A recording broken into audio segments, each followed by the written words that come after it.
Hey guys, it's Aaron. I know it's been a little bit since my last video, but the garage has a new roof, which is great because now I don't have any leaks and I can finally arrange things. So with that being said, I want to take the quality of this blade up because the stock blade that comes with it, if I'm being honest, it's not that great. And so I have this Freud thin kerf glue line rip. It was recommended to me by a couple of different people, and I've been having a couple issues with the track saw, so I thought, maybe it's time to get a nice ripping blade for the table saw because it just has too many marks. So let's open this up, install it, and let's see how it works.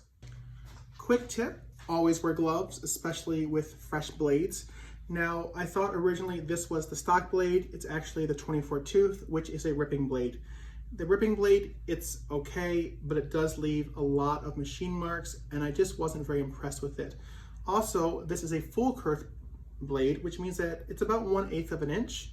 This is a thin kerf, so it's about 25% thinner, which means that this motor, it's not a very powerful motor. It's not like a cabinet saw motor. So it's better to run a thin kerf just because you're gonna be taking out less material and using less power. Also, we have some marks for heat expansion and some other things. And I'm not really sure what these do right here, if you guys can see. But I know Freud is a good company. This can be resharpened again and again and again. And it's interesting because it can actually create a flat bottom. So that's really good if you're creating dados or half laps. So let's put it in and see how it performs. All right guys, I've got some hard maple here. It's 3/4 inch and it's going to be our first test sample. So I'm gonna get this all up and running.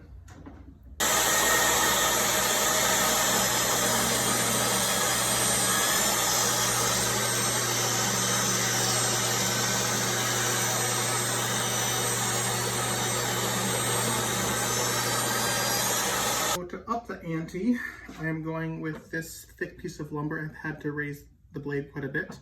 I think this is just a little under 1.25 inches, so still a bit thicker than what we were working with, and I think this will be a good challenge for this new blade.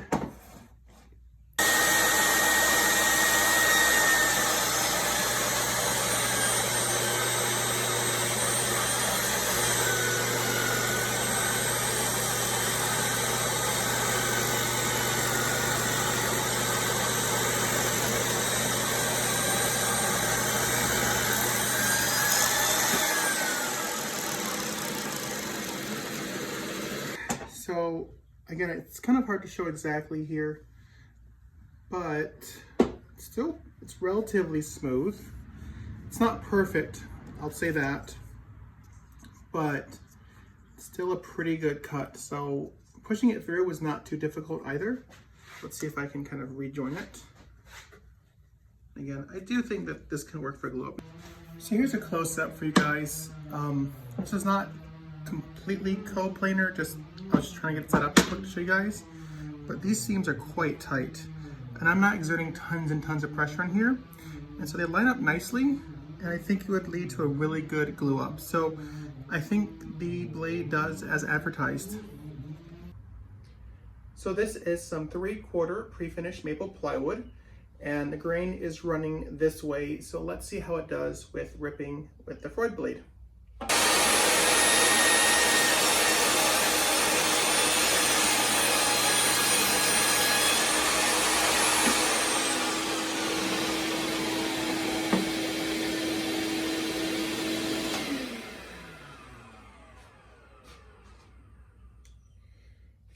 Looks pretty good overall. I have no complaints at all with that.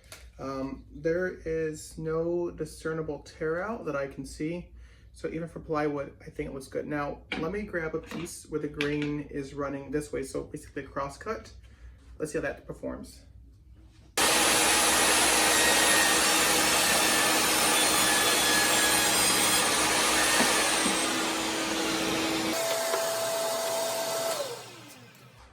All right, so we have a little bit of tear out on the bottom.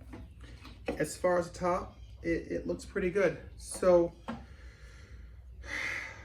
we didn't have that with the other piece, and so I would say that if you are going to do this, you may not want this side to show. It's not terrible, but it is present where this side is I mean, this is a very clean cut on the top. It's just the bottom that's a problem. So maybe a new plate may help with that.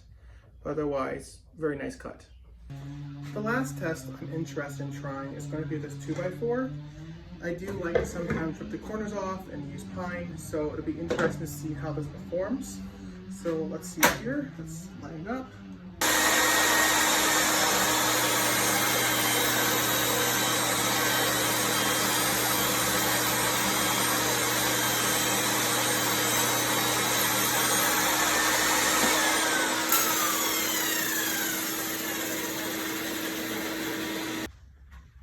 So let's talk about this cut and my overall impressions. So with this cut, I thought it came out quite nicely.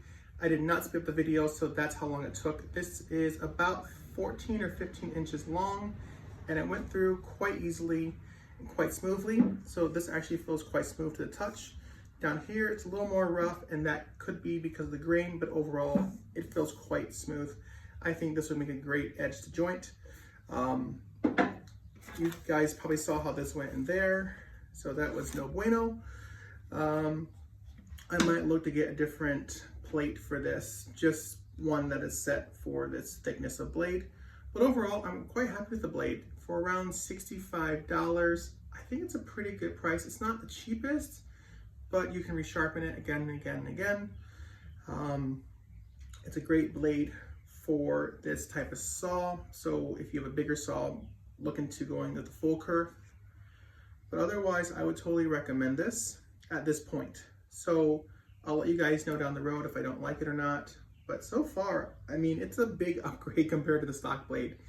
I was quite shocked how bad, I don't say bad, but it was mediocre. I'm sorry, Sawstop. I wasn't that impressed at all. This, I am more impressed with. This cuts more like my Festool blade. So overall, if you guys are thinking about the Freud, I would definitely look into it. I think it is worth it.